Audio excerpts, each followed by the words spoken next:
March 23, 1989. A half-mile wide asteroid is about to cross Earth's orbit.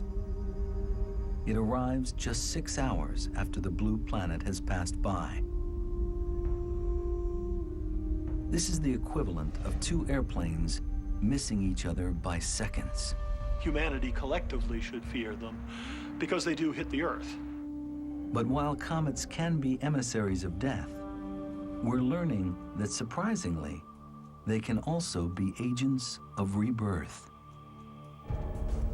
In the turmoil of the early solar system, millions, if not trillions, of comets and asteroids pelted the primordial Earth.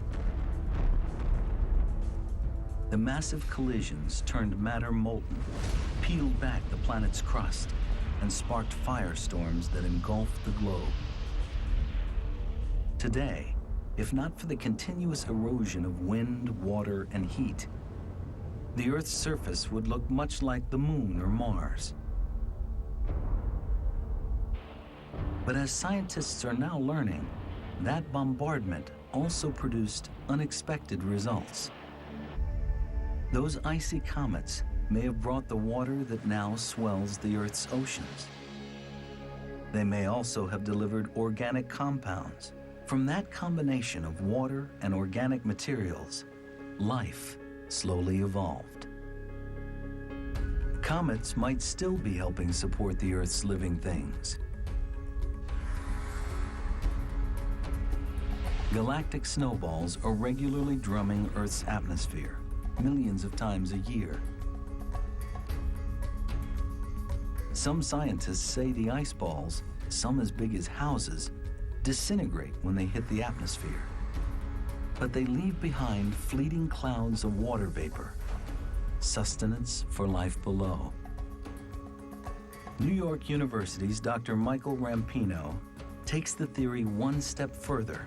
He believes the Earth endures a cosmic assault like the one that helped form it every 30 million years. Each barrage heralds a new cycle of death and new life. It's called the Shiva hypothesis, after the Hindu god of destruction and creation. So there was a period when there was a real reduction in the forms of life, and that's followed by an explosion of life, because whatever survives can fill in all the environmental niches that were opened up by the extinctions of the organisms that used to fill those niches. According to the Shiva hypothesis, the cycle will begin again in about 25 million years, when another barrage from above will cause a global catastrophe and mass extinctions. It's a controversial idea.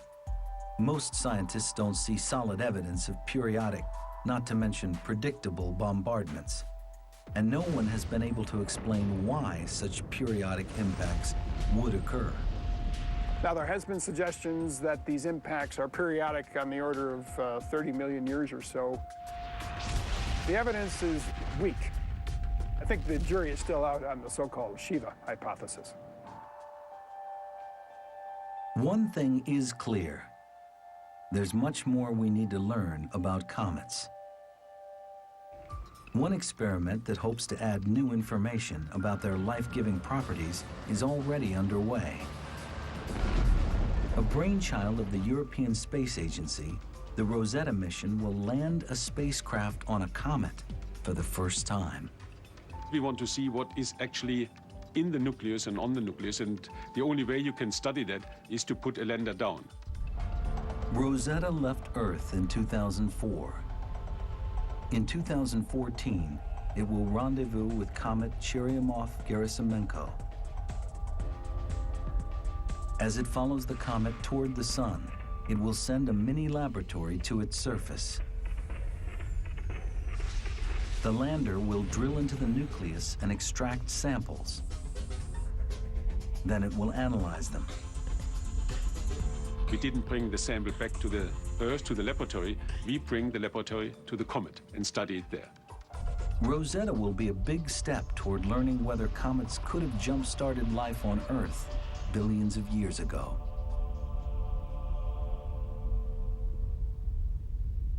In future missions, astronomers hope to probe even deeper beneath the surface of comets. The goal remains to increase our understanding of their makeup and their origins, as well as to strengthen our knowledge of how to stop one.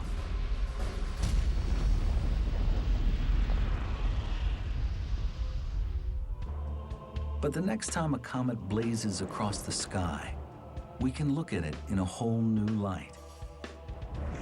Not simply as a harbinger of death, but as a potent instrument in the evolution of life.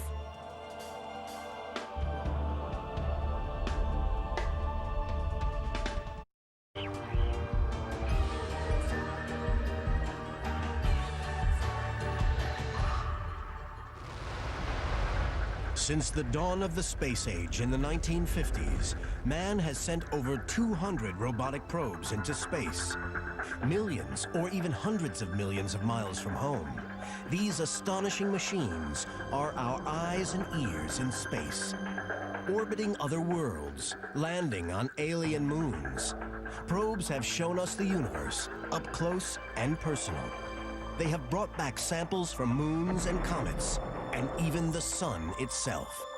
These are delicate, super sophisticated machines, yet they must survive the brutal battering of launch, the savage cold and radiation of space, all to help science solve the great mysteries of our solar system.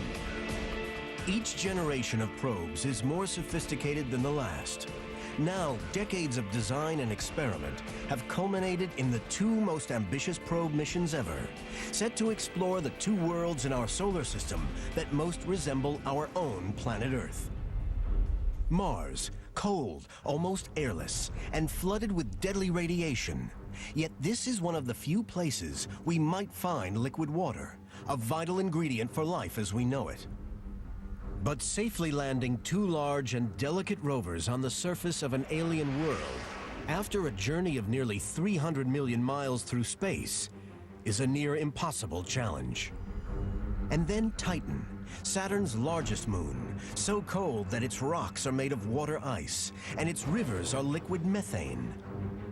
Titan closely resembles Earth billions of years ago.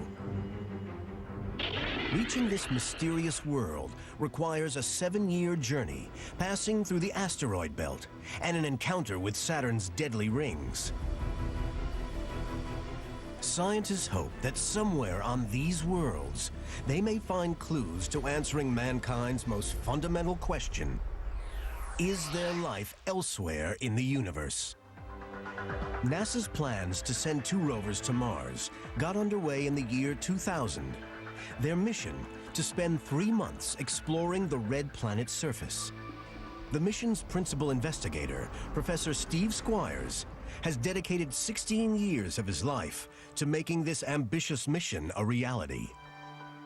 I had absolutely no idea how rough it was actually going to be. A lot rides on this mission. 2 previous probes to Mars have failed. The first was planned to orbit around the planet. It missed and burned up in the atmosphere. The cause, a mix-up between